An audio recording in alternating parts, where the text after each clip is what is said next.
Hello दोस्तों, नमस्कार। मेरे यूट्यूब चैनल पे आपका दोबारा से स्वागत है। हम आज बात करेंगे कि Oppo find X9s and Vivo X300 FE दोनों में से कौन सा लेना बढ़िया रहेगा 80,000 के आसपास। जैसे कि आप देख सकते हैं, मैं ओप्पो फाइंड X9 अभी यूज़ कर रहा हूँ, ठीक है। और अगर हम बात करेंगे, ये बहुत बढ़िया चलता है ओप्पो फाइंड X9। और मैं X200 भी यूज़ कर रहा हूँ, मगर हम देखेंगे Oppo find X9s and Vivo X300 FE दोनों में से कौन सा लेना बढ़िया रहेगा, ठीक है। दोनों ही प्राइस सिमिलर प्राइस रेंज के आसपास आता है। 80,000 के आसपास, ये 86,000 87,000 के आसपास वीवो मिलता है और 80,000 में आपको ओप्पो मिलता है। अगर हम अगर ऑफ़र वगैरह लगाएंगे ना, तो उतना मतलब डिफरेंस नहीं रहेगा, ठीक है। 1,000 रुपये का सिर्फ डिफरेंस रहेगा, ठीक है। हम देखेंगे अभी दोनों स्मार्टफोन में से कौन सा लेना बढ़िया रहेगा या नहीं।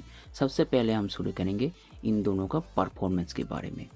परफॉर्मेंस क्या है इन दोनों का। ओप्पो में जो है ओप्पो फाइंड X9s, यहाँ पर आपको मिलता है मीडियाटेक का डायमेंसिटी 9500S, ये वाला प्रोसेसर। वीवो X300 FE यहाँ पर आपको मिलता है स्नैपड्रैगन का 8 Gen 5, ठीक है। ये 8 Elite Gen 5 नहीं है, यह है 8 Gen 5। ओप्पो में जो है आपको एंतुतु स्कोर मिलेगा 3.3 मिलियन के आसपास, 3 मिलियन 3.1 मिलियन के आसपास। वीवो में भी आपको 3 मिलियन 3.2 मिलियन के आसपास मिलता है, ठीक है। दोनों का ही एंतुतु स्कोर लगभग सेम है। गिगबेंच स्कोर में आपको वीवो थोड़ा सा बेहतर रहेगा, वीवो X300 FE 8 Gen 5, क्योंकि सिंगल कोर में आपको मिलता है लगभग 3000 पॉइंट के आसपास और मल्टी कोर में आपको मिलता है 9000 पॉइंट के आसपास।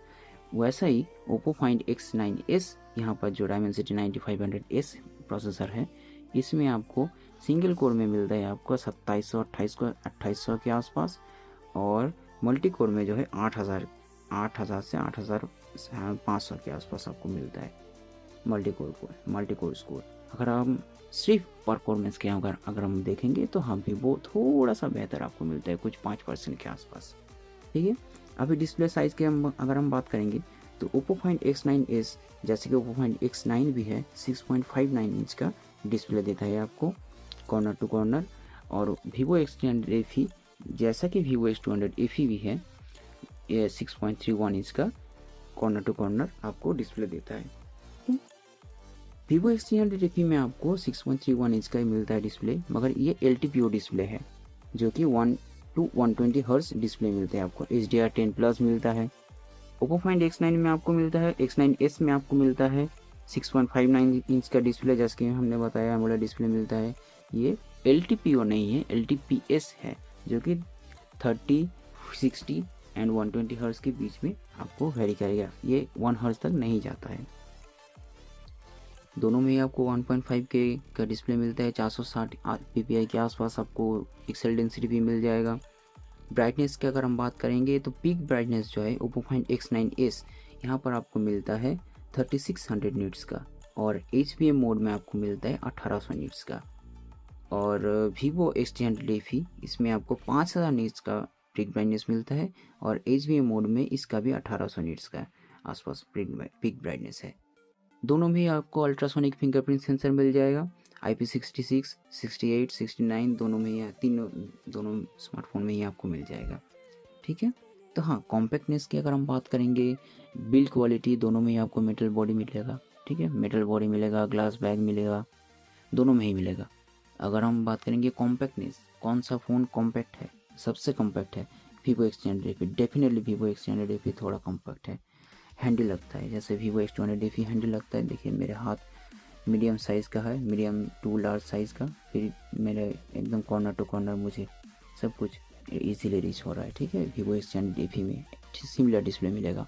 वीवो ओप्पो फाइंड X9s, इसमें आपको 6.59 इंच का डिस्प्ले मिलता है। इसमें भी मुझे हाँ थोड़ा सा स्ट्रेच करना पड़ता है, मगर हाँ ठीक है, ये भी अच्छा खासा कॉम्पैक्ट है। 6.8 6.9 इंच का जैसा डिस्प्ले आता है अभी, उससे तो बढ़िया है, ठीक है। इन दोनों में ही कॉम्पैक्ट डिस्प्ले आपको मिलता है।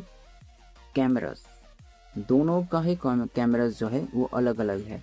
ये आपको हैसेलब्लड ट्यूनिंग के साथ मिलता है ओप्पो फाइंड X9s, और वीवो जो है वो जाइस ट्यूनिंग के साथ मिलता है। इसमें आपको जाइस का पोर्ट्रेट्स मोड, बढ़िया सोनार बायोटार वगैरह मिल जाता है पोर्ट्रेट में, ठीक है।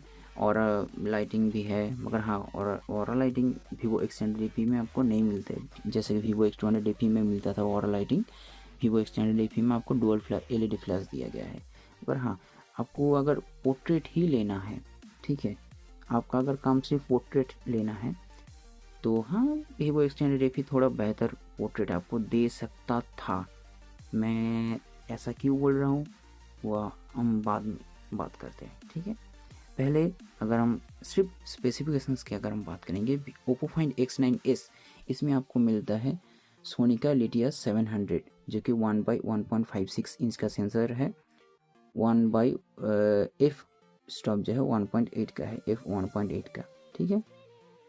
और वीवो एक्सटेंडेड एपी इसमें आपको मिलता है सोनी का ही IMX 920 जो कि 1/1.56 इंच का ये भी सेंसर है। और एफ स्टॉप जो है ये है एफ जो है 1.57, ठीक है। थोड़ा सा बेहतर इसका एपर्चर है। टेलीफोटो में अगर हम बात करेंगे तो इसमें दोनों में आपको 50 मेगापिक्सल का कैमरा मिलता है। ओप्पो फाइंड X9 में यहाँ पर आपको मिलता है 50 मेगापिक्सल का Sony Lytia S600 sensor, 1/1.95 inch का सेंसर साइज है, f2.6 है, 3x ऑप्टिकल जूम देता है आपको। और वीवो में जो है वो सिमिलर सा ही सेंसर है, जो कि सोनी का IMX 882, 1/1.95 इंच का सेंसर साइज है, एफ स्टॉप जो है 2.65 है, और ये भी 3x का आपको ऑप्टिकल जूम देता है। अल्ट्रा वाइड जो है सबसे बड़ा difference, ultra wide Oppo find X9s यहाँ पर आपको मिलता है 50 मेगापिक्सल का अल्ट्रा वाइड कैमरा। वीवो में आपको मिलता है सिर्फ 8 मेगापिक्सल का ultra wide camera. Can you believe that in 2026 आप एक 80-90 हज़ार रुपये का स्मार्टफोन लॉन्च कर रहे हैं और उसमें आपको अल्ट्रा वाइड मिलता है सिर्फ 8 मेगापिक्सल का।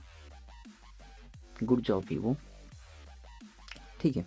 और अगर फ्रंट कैमरे की अगर हम बात करेंगे तो ओप्पो में मिलेगा आपको 32 मेगापिक्सल का फ्रंट कैमरा, और वीवो में मिलेगा आपको 50 मेगापिक्सल का फ्रंट कैमरा। वीडियो रिकॉर्डिंग की अगर हम बात करेंगे 4K 60 FPS दोनों में ही हो जाएगा। 4K 120 FPS आपको वीवो में मिलेगा, 8K 30 FPS आपको वीवो में मिलेगा, ठीक है। 4K 60 तक तो दोनों में ही हो जाता है, मगर वीवो जो है 8K 30 एंड 4K 120 एक्स्ट्रा देता है। कैमरा में अगर हम बात करेंगे मेन फोटोज़ में डेफिनेटली अगर हम बात करेंगे portrait, day light portrait definitely Vivo का बेटर थोड़ा सा आता है। ओप्पो के मुकाबले थोड़ा सा मतलब 19-20 का ही फ़र्क है, उतना ज़्यादा मतलब डिफरेंस नहीं है दोनों के अंदर, वीवो X300 FE और वीवो ओप्पो फाइंड X9s, ठीक है। दोनों में डिफरेंस उतना ज़्यादा नहीं आता है। पोर्ट्रेट में मैं दोनों को ही कंपेयर किया है। ओप्पो फाइंड X9 से भी मैंने दोनों को कंपेयर किया है, और वीवो X300 से भी मैंने दोनों को कंपेयर किया है। हाँ, वीवो X300 का पोर्ट्रेट डेफिनेटली बेटर आएगा। फिर भी हाँ, वीवो X300 FE की अगर हम बात करेंगे तो वीवो X300 FE में हाँ थोड़ा पोर्ट्रेट वगैरह थोड़ा बहुत अच्छा आ जाता है। सबसे बुरा बात है इसका ultra wide camera. This is मतलब क्राइम, अगर आप 90,000 रुपये में आप एक स्मार्टफोन लॉन्च कर रहे हो और उसमें 8 मेगापिक्सल का ultra wide camera. 4K 60 FPS पे आप ओप्पो में जो है 4K 60 FPS पे आप हर एक कैमरे में स्विच कर सकते, front camera, back camera, ultra wide camera, main camera सभी में आप स्विच कर सकते हैं। टेलीफोटो कैमरा सभी में 4K 60 FPS 4K 60 FPS recording पे। मगर वीवो में आपको मिलेगा सिर्फ 4K 60 FPS पे 3 कैमरे में स्विचिंग। क्यों? क्योंकि अल्ट्रा वाइड कैमरा जो है वो सिर्फ और सिर्फ 1080 पे 30 FPS सपोर्ट करता है। Again Vivo good job. Okay, तो अगर हम बात करेंगे बिल्ड क्वालिटी, जैसे कि हमने बताया कि दोनों का ही बढ़िया सॉरी कैमरा हिल गया था, थोड़ा ट्राइपॉड हिल गया था। दोनों में ही आपको बढ़िया डिस्प्ले मिलेगा, दोनों में ही आपको बिल्ड क्वालिटी बढ़िया मिलेगा, दोनों में ही आपको प्रोसेसर भी लगभग सिमिलर मिलेगा। हाँ, अगर आप सिर्फ गेमिंग करना चाहते हैं तो डेफिनेटली वीवो, और बाकी मतलब ओप्पो भी उतना कुछ प्रॉब्लम नहीं देता है, काफ़ी अच्छा खासा परफॉर्मेंस इसमें आपको मिल जाता है।